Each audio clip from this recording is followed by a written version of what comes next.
Krishnan AS to chair the session. The session is a debate between our very own alumni who are here to engage in a rigorous discussion on minimally invasive versus open surgery for colonic malignancies. We have Dr. Jino Sebastianl, consultant surgical oncologist in Believers Church Medical College and Hospital. Dr. Jino will be speaking for minimal invasive surgery in colonic cancer. We have debating Dr. Jino, we have Dr. Arun Balan, Assistant Professor in Surgical Oncology in Amala Institute of Medical Science, Thrissur. Dr. Arun will be speaking for open surgery for colonic cancer.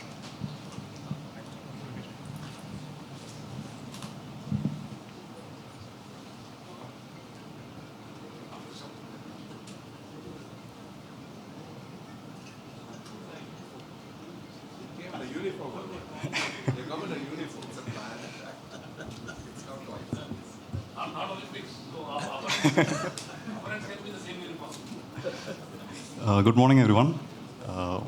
First of all, I would like to thank CASO, especially Chandramohan sir and Madhu sir, for giving us this wonderful opportunity.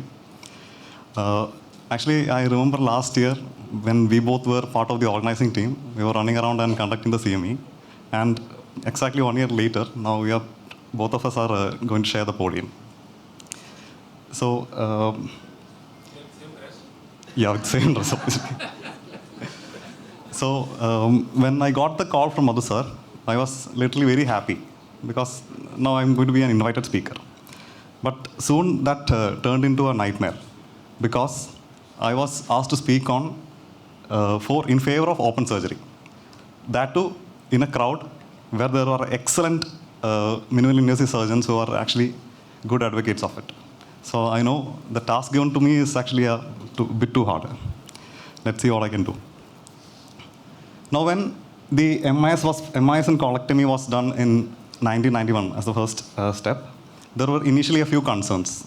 The two main things were, one, in the initial reports, there were actually more number of port site recurrences. And also there was a doubt regarding how the potential oncological outcomes will be like in the form of inadequate resection margin or inadequate lymph node sampling. But soon these were cleared by some of the few very important major RCTs like COAST, COLOR, Classic, and Barcelona.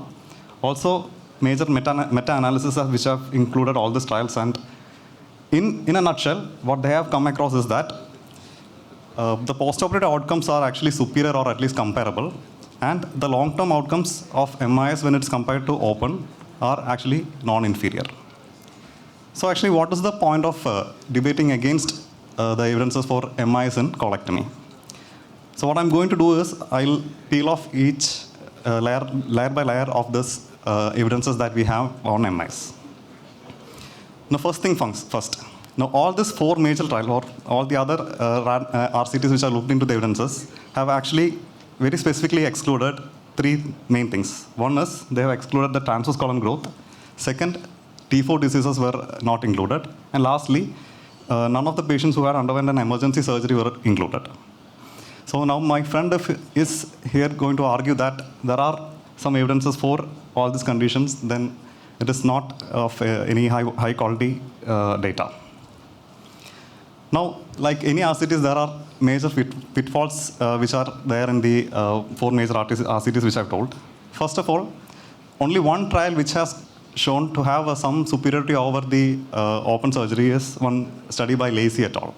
All the other trials have actually proven that those are just non-inferior. Now, the most important point I would like to emphasize here is that all the trials had very stringent selection criteria for laparoscopic surgeons. Like they had to have at least a minimum number of, say, 20 number of laparoscopy surgeries performed prior to it. And all this were closely monitored using video recording and all. But such a stringent criteria is never there in the open arm. So I would say that these trials are basically biased against a skilled open surgeon. And like any other surgical RCT, there are certain biases when we look into the surgeon control variables like start of oral, removal of a tube, etc. And also some questions have been also asked about the external validity of these trials. So when we look at the immediate postoperative morbidities, the wound infection or delayed that eyeless, etc., or the use of narcotics, it can all be summed up by the length of the hospital stay. So all these trials have been conducted at a time when the ERAS protocol has not been in practice as a whole.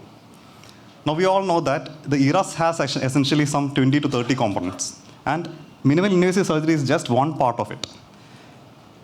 So when we look up the patients who have had an ERAS protocol, and then on that subset, if we compare open versus laparoscopy, the evidences are actually divided.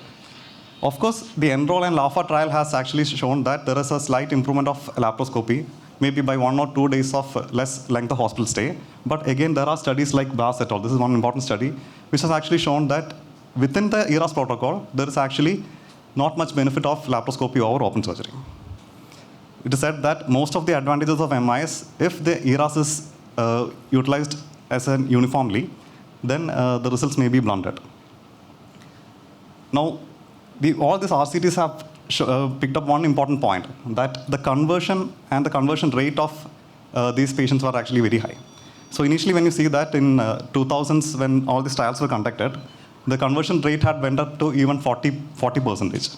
And now, with all the current improvements in the surgical techniques, we have reached a point that the conversion rate is around less than 10%. Now, what happens when there is conversion? First of all, it nullifies all the advantages you had with a minimally invasive surgery. And second, it may also lead to adverse outcomes.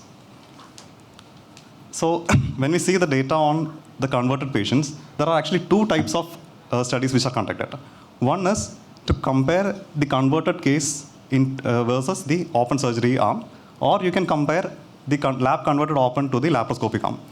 When you see the second one, on the left side, if you see that, when the converted patients are compared to the open surgery arm, it had actually similar outcome. But it makes more sense when you compare it to the laparoscopic arm. And there it has shown that the outcomes are actually inferior. This is shown by one meta-analysis by Clancy. Now, next important point is that when you look at the literature, when like I said, the first laparoscopic colectomy for cancer was done in 1991. And in that paper published by Jacobs et al., he had specifically mentioned that this will become a standard of surgery as accepted as the laparoscopic cholecystectomy. You can see that within 5 years of implementation of lap cholecystectomy, even without a level 1 or mature evidence, within 5 years, it went up to 73%. That means 73% of cholecystectomy was done as laparoscopy. Similar is the case with Nissen's fundoplication. But in 2007, that is about 5 years after all these trials had happened, the number of cases which were underwent as a laparoscopy procedure was just 6.5%. So in general, there is an underutilization of MIS. Now, why is that? That is because of the steep learning curve. And also, the number of cases, like the volume of cases that a surgeon gets to do is also very minimal. Now, what is the current trend of utilization of minimally invasive surgery? So, across different population studies, you have seen that the maximum you can get is around 40%. Now, this is one study which is done in Kerala.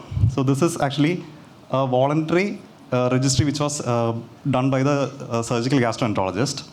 And here you can see that the number of lap colectomy done for malignancy is around 43%. 56%. Now, this number is actually, this literature itself says that the number of patients, actually, the number of colectomies done, if you take it as a whole, the majority are actually done by the general surgeons. In spite of the super specialized surgical gastroenterologists, even they have a very less number of minimal invasive surgeries done. That is roughly around 56%. Now, in next couple of slides, I'll be telling you about what are the population studies telling. So, does a surgeon volume really matter? So, it is seen that all these results are actually applicable only when these surgeries are done by high volume surgeons. That is, the higher quality of surgery, the lower cost of care, and better rates of conversion are actually seen when the surgeries are done by high volume surgeon. And similar is the case with the type of hospital. That is, again, these better results are only seen in high volume centers. Now, what do the guidelines say? All the guidelines have used specific keywords like experienced surgeon, technical expertise, or skills of the surgical team. So basically, this all point to that the volume and the volume of the surgeon's volume and hospital volume are very key part of achieving a greater results.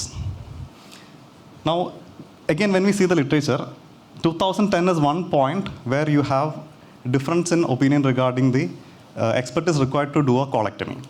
Before 2010, most of the paper says that doing a colectomy, minimally invasive technique is actually easy. Whereas after 2010, they have slightly changed this thing.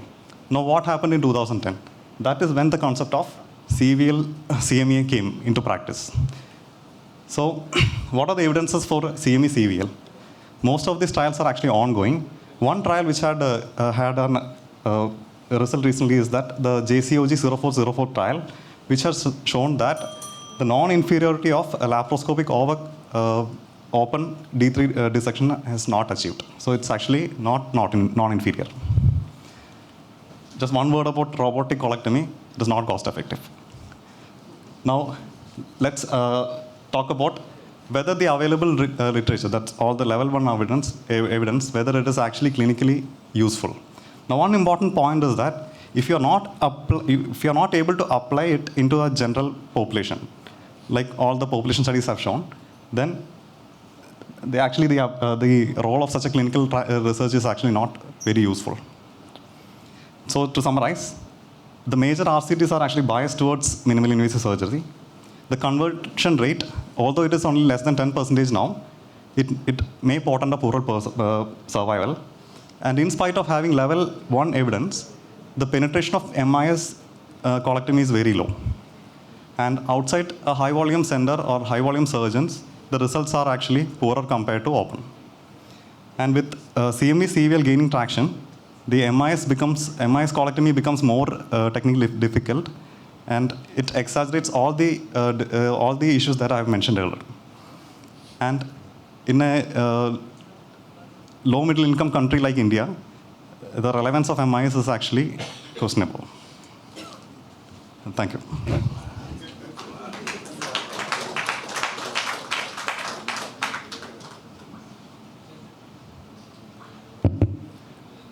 Thank you, Kaso, for giving me this opportunity. And this guy have actually called me 2 days back and told that what I will do, man. All the literature is in favor of laparoscopic surgery, and what I will do. And just now he have almost established that laparoscopy is useless, and the open surgery is the standard.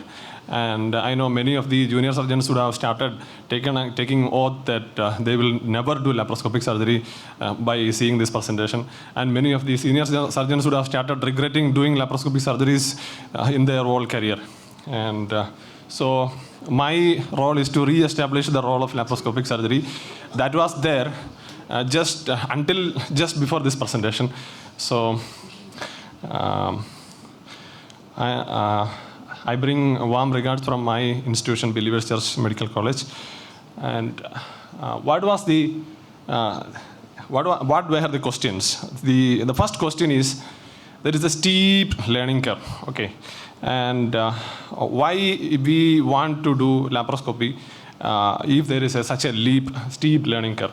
Is there any advantage in drop? Are there any advantages for laparoscopic surgery in the immediate post-operative period?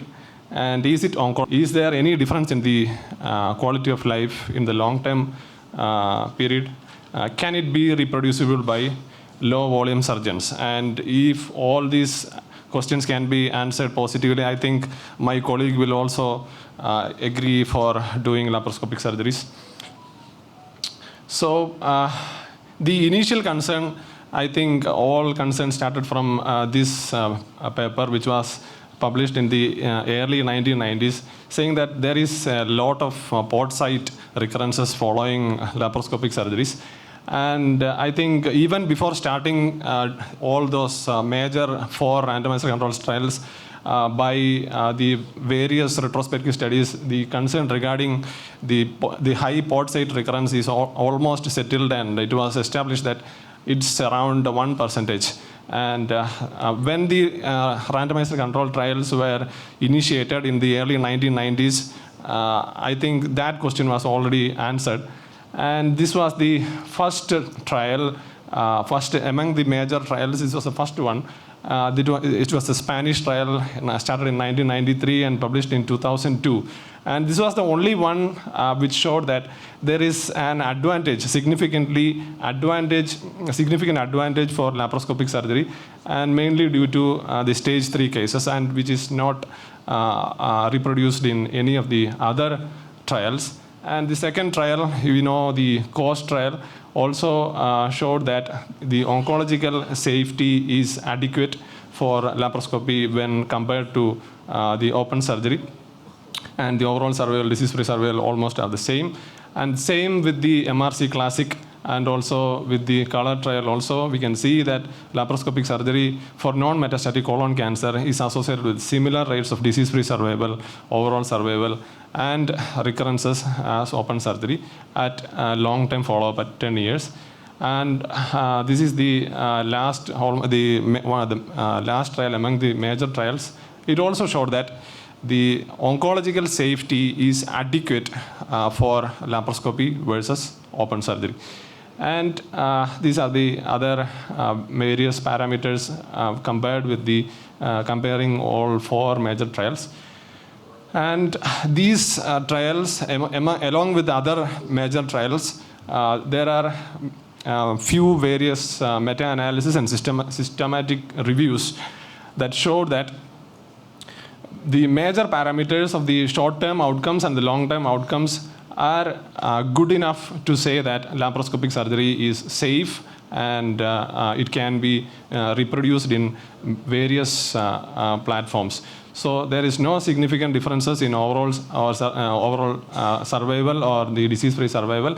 And also in the lab group, although the operative time is prolonged, the 30-day mortality rate is similar, and the wound complications are lower, and blood loss is lower. There is significantly decreased pain scores, and analgesia requirement is also low, and there is significantly better bowel function, and early oral intake is also there. And also, this is a Cochrane review of the major randomized control trials, and again showed the same results, that the laparoscopic surgery is having shorter stay, less ileus, less pain, and the quality of life in the early postoperative period is better, and better pulmonary function. And in the open group, there is higher blood loss, higher pain scores, longer duration of the ileus, and longer length of stay.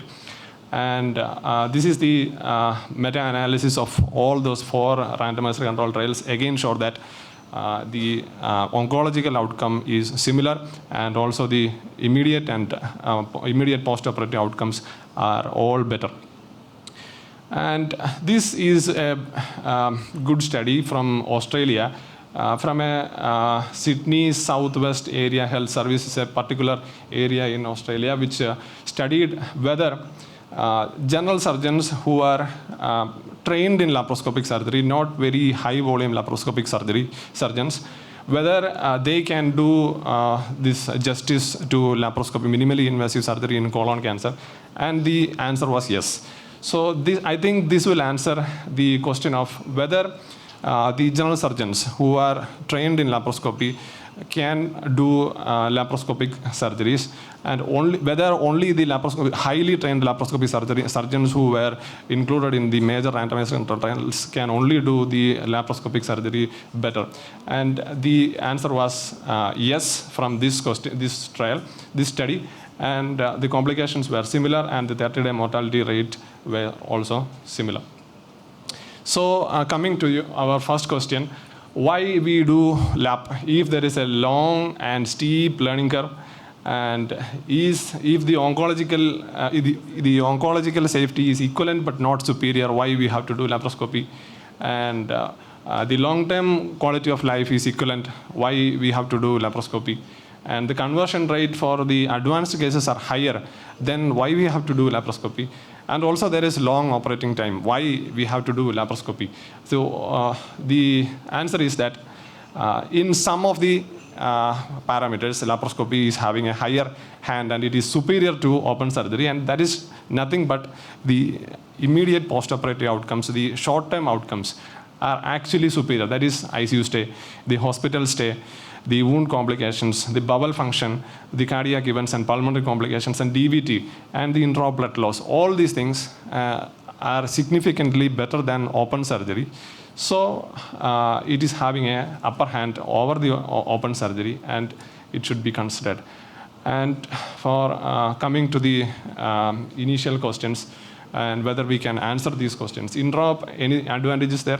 Definitely there is advantage because of the view of the laparoscopic view. And coming to the second question, is there any advantage for the immediate post-operative complications? Definitely yes, immediate post-operative complications are significantly less in laparoscopic surgery. And is it oncologically safe? Yes, it is oncologically safe. Is there any difference in long-term quality of life? No, there is no difference in long-term quality of life. But there are definitely some role for open surgery. As we see in many of the randomized control trials, the conversion rates were higher when the disease is advanced. When the disease is advanced T3 or T4 disease, there were higher rate of conversion. And also when there were a lot of adhesions, the conversion rate was high. And of course, in emergency cases, open surgery is preferred. And so patient selection and safety is always to be considered. And in case of CME and CVL, what we should understand is that when these main randomized control trials were conducted, the energy devices what we have now were not available, and with the availability of the newer energy devices and with the availability of the excellent view that we have in the robotic surgery, everything is possible in minimally invasive surgery. Whatever people say, minimally invasive approaches for every kind of surgeries. So it should progress towards in that direction only. And it's only a curve. It's not a learning circle, right? So it can be, that curve can be overcome, and we can face it and bend it like this Carlos. Okay, and as I already said, even patients now are coming and asking for minimally invasive surgery for even for breast cancers and for extremity sarcomas. Patients are coming and asking for laparoscopic surgery. So definitely the world is moving towards laparoscopy and minimally invasive procedures. And with the newer technologies available, like the robotic surgery, the excellent view, and the new energy devices that we have now, actually avoiding laparoscopic surgery is where we are creating the gap. So avoiding laparoscopic surgery is actually creating the gap. When we choose laparoscopic surgery, I think we are closing the gap. Thank you.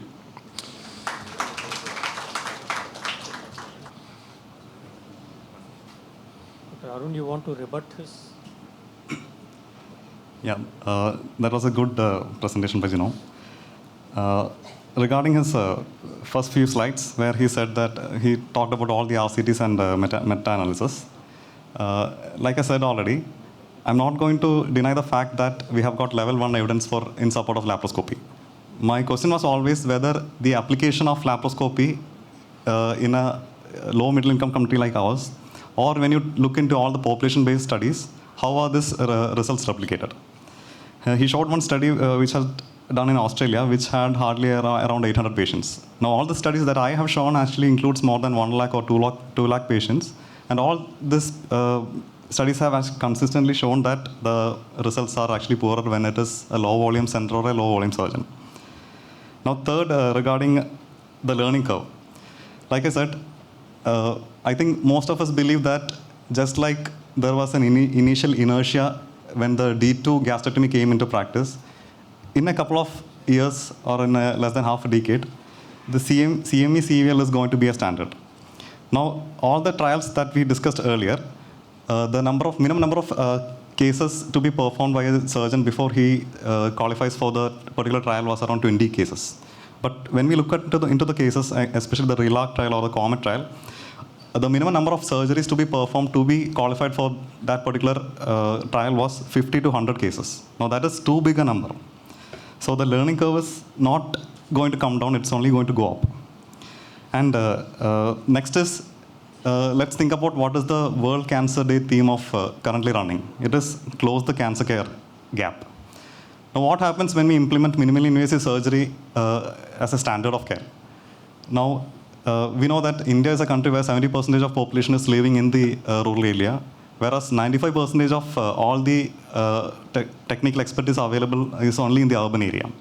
Now, if we implement minimally invasive surgery as a whole, then this gap which is already existing is only going to widen. So the concept of closing the gap will never happen. And lastly, Jino said that all the young surgeons should try to look up and put more effort into doing minimally invasive surgery. What I would say is that actually the young surgeons are actually put on a lot of pressure to start on laparoscopy where they have not actually gained enough training. So this is actually going to be counterproductive as far as you see the outcomes are concerned. So I think open surgery is here to stay.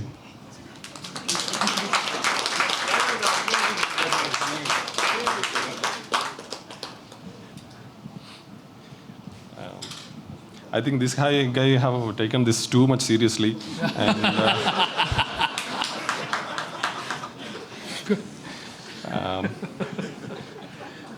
not competing, combating. Yeah, actually, the care gap that he have mentioned, I think by opting laparoscopy and minimally invasive surgery, we are closing the gap. And I think by opting laparoscopic surgery, we will give more care for the patients and especially the immediate post-operative outcomes. When compared to the open surgery, it is definitely better. That is what we understood from all these studies. Yeah. Now, I think from the audience, how many are actively into laparoscopic surgery, and how many would want to get into laparoscopic surgery? All are already there. See that? No. Don't. I'll impeach you. Contempt of court. So, judges here. Anyway, both of you have spoken well. Open surgery. We should be open to open surgery, but still explore minimal access surgery. It's not the social aspect that you keep on discussing, is it not? It's important to use your resources. At the same time, technology and technique has to continue to evolve. Both have to happen simultaneously if the country and the medical fraternity has to grow. Excellent talk. Both of you, I think, were roommates during your MCH exam. Ramakrishnan, would you wiser now? No. I just wanted to appreciate the camaraderie between the two of you, you know. You actually took the opponent's rebuttal notes and you were kind enough to share it with him also. But anyway, see, this problem with randomized trials in surgery always cannot be surmounted. So many problems, the expertise, the pragmatism of the trial, you know. There is a surgeon equipoise. Today, if you want to conduct a randomized trial, laparoscopic versus open, I don't think patients would be willing to even get recruited into the open arm at all. But anyway, you have made a very valiant attempt to close the gap because you stood at a significant disadvantage compared to your colleague. Anyway, but well done, both of you. Rama, can I make 3 comments? Number 1, there is a gap existing, and the gap is between patient and the surgeons. And if you, the laparoscopy is so popular in the world because patient wants it. And they think that it is less painful, and maybe they will quoting example from other cancers, other diseases as well. But when you think about the colorectal cancer, even if you minimize the incisions significantly, the bowel recovery will take a long time. So I don't think that it really matters much as long as the discharge and other things are concerned. But there are other things, you cannot debate, as Ramakrishnan rightly pointed out, you cannot debate based on evidences. So where are these evidences created? They are created at best centers where the best of world surgeons are operating. But if you take the laparoscopy out the country at large, where you get all kind of people operating, I think for a complex procedure like colorectal surgery, the results are going to be bad. So that I'm absolutely sure about that. And but what is advantage of laparoscopy? The advantage is not only about the results shown by the trial, and you all understand that cancer is a disease which can recur. Suppose if you had done an open surgery and the disease recurs twice, so each surgery is again, it is very difficult to laparoscopy, and it's nightmare for surgeon because of additions. So in that context, if you laparoscopies which minimally violates abdomen, and I was talking to Dr. Senthil also, where he works in Indo-American, where almost all patients are undergoing laparoscopic surgery. But the ease of giving an adjunct treatment in a well-preserved patient who is discharged laparoscopy surgery is much better than open surgery. So I think it's very important for us to learn laparoscopy and go ahead. But at the same time, at country at large, we have more than 200 surgical oncologists passing out every year, and everyone may not be bestowed with the opportunity to do laparoscopic surgery. So for them, I think a good open surgery is also will hold good. Thank you. So Chandramohan's message is, if you want to keep your medical oncologist happy, do laparoscopy. and it's important in practice. Hey, that was an excellent debate, man. Both of you, I think you have discussed about the whole thing 2-3 days, and you're doing it. They're dramatically done very nicely, but whatever the message you wanted to send us was very good. You're comparing something which is a century old and which is a decade old, and which was done long time back and which is in the current era. Two eras are being compared. And most of the instruments, what you see now is the advantages of that of the laparoscopy. See, nothing has gone for open surgery. So most of the instruments, whatever is coming out as of today, they're all more for our laparoscopic instruments, laparoscopic approaches, everything, the visualization. You take the harmonic, you take whatever you take, it's all towards that of minimal access. And first slide, what you made was very nice, in the sense the transverse colon lesions, the advanced lesions, always, like Rao says, be open for open surgeries. If you get caught in any step, don't hesitate to open and finish the procedure properly with oncological safety. That's a message what needs to go on now. You can do anything, but don't harm the patient. Be careful on that issue alone. Better than the speaker's message, this was. What is important is in conversions, what is said, not specifically here, planned conversion versus reactive conversion. The results are different. You have a major bleed or a major injury because your skill levels or the setup levels are not very high. The outcomes are generally bad. And then there will be always bias of the converted ones because either biologically aggressive or locally advanced. So they don't do too well, is it not? Randomized studies I accept, but still, it's a very, very difficult subset. A very real expert surgeon has to convert. It will be a bad disease. So just one comment. Have you changed as a laparoscopic surgeon, if you are allowed to do an open surgery, will you do differently? Okay.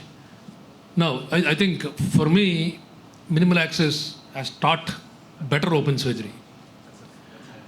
Minimal access has patronized industry and development of tools, because unless you use these in large numbers, in minimal access you cannot tie, you cannot keep on clipping.